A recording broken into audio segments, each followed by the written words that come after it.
Uyabona abafowethu kuyo yonke lento esikhulumayo umbono wami uthi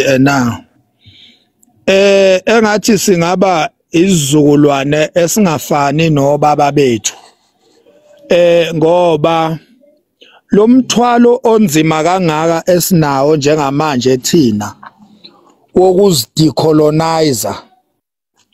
kahle kahle iqiniso ekumele singaliphiki ukuthi abelungu abazange bazocolonizer thina sinabazali abasizalayo sakhuliswa yibo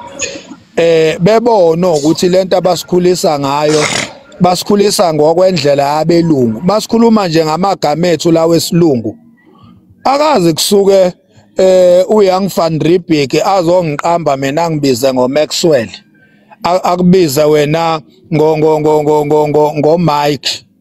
kodwa kwasuka umzali wakho okuzalayo owazi kahle ukuthi leyo nto leyo yokuthi wena ubizwe ngegama lesilungu kuthiwe igama igama lani igama lesikole babazi kahle abazali bethu ukuthi leyo nto vele yafika nabelungu isupporter abelungu ifavor belungu iqhuba iagenda yabelungu babazi kahle ngoba ibona abantu abayazi kangcono iagenda yabelungu ngoba ba experience ngisho ama apartheid ba experience ukuhlukunyezwa umlungu thina abanye bethu abayi experience ngaleyo nto leyo abanye bethu bangengebe nalo ulwazi oluphelele le agenda yomlungu ngaphandle kokuthi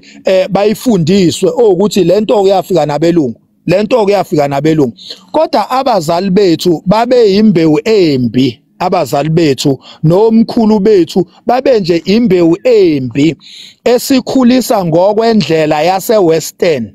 basikhulisa ngokwendlela yabelungu bene chance yokuthi emakhaya kwi-private space sabo bakwazi ukusikhulisa hayi ngendlela bona abaphila ngayo ngoba babehlukunyeziwe bona babe nechance yokusikhipha yonke lento thina basikhulise ngokwesintu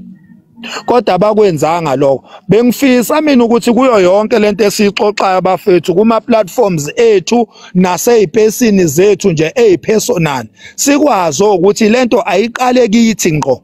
ukuthi einganeni zakho uzikhulisa ngayiphi indlela uma ngabe nje ucabanga ukuthi njengoba umfazi wakho pregnant manje leyo ngane yakho iyoba namagama amabili iyoba negama lesizulu iphinde futhi iqanjwe igama lesilungu qala nje ushintshe yonke lonto leyo ingane iqambe ngegama lesintu ingabi nalo ingane igama lesilungu uthi mawubheka nendlela ingane efundiswa ngayo mayifundisiwe esikoleni ayibuyi ingane esikoleni uzoyifundisa ekhaya ukuthi isintu ke sithi la ekhaya siphila kanje la ekhaya siye esontweni asonte la ekhaya la indaba yokuthi kumele uguqe uthandaze kuthiwe ubonga ukudla okusebenzele kanzima kuthiwe uyakubonga ngoba khona enye indoda nje evele yakunika lokudla ubusho ukudla okuthenge ngezithukuthuku zakho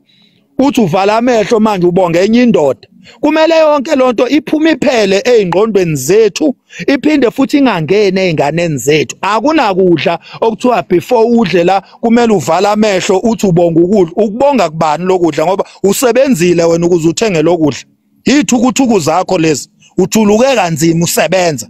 ngomqondo wakho hayi ukuthi kunendoda eyakunika lo msebenzi wena waphuma wena ngeenergy yakho wahamba wayofesa wathola umsebenzi wasebenza bese kuthiwa vala amehlo yonke leyo colonization kumele iphume ezingqondweni zethu iyo yonke isystem leyo esikhuluma ngayo ngoba masikhuluma ngesystem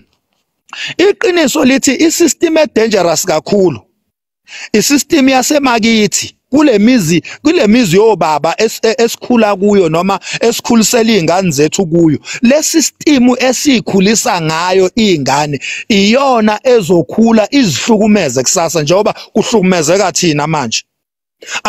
ake yabo nje mina ezami ingane ukumanje umama umithi la akho ngane yami mina ekoke kuthiwe iyesontweni kuthiwa iyasonta kuthiwa iyosonta kede indaba yaleyo nto leyo uyabona because abazali bethu thina basikhulisa ukuthi kumele siye ko Sunday school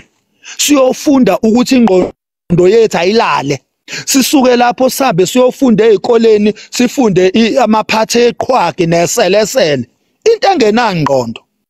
Ingane ayithi mayibuya esikoleni uyibuza ingane ukuthi hey emalini engikunike yona wonge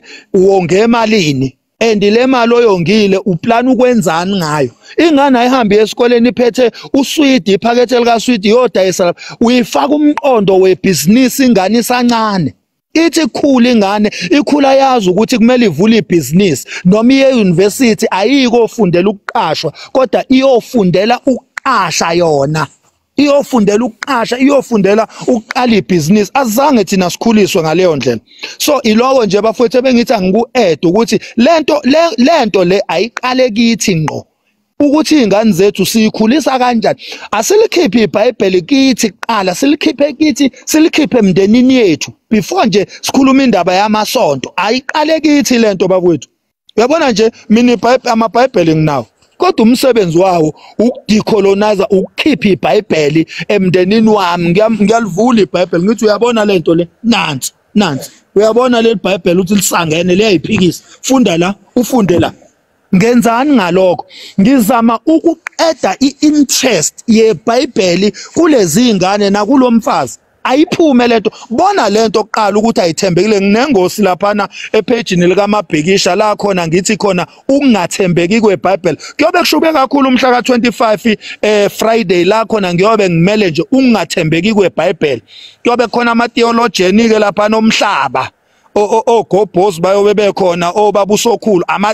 ama greatest theologian lawo abantu abalifunde ngempela iBhayibheli kodwa ngiyobaginqa phansi ngalo lapha ukuthi lento ayithembekile lento i-dangerous empilweni yethu njengabantu abamnyama lento ayilahlwe. Ngiyosho njalo nje bafowethu. So lento ngempela yeBhayibheli ayilahlwe ngoba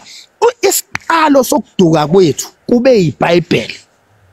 before silahlekelwe umnotho, before silahlekelwe umhlaba, before silahlekelwe ama-values and principles of how to raise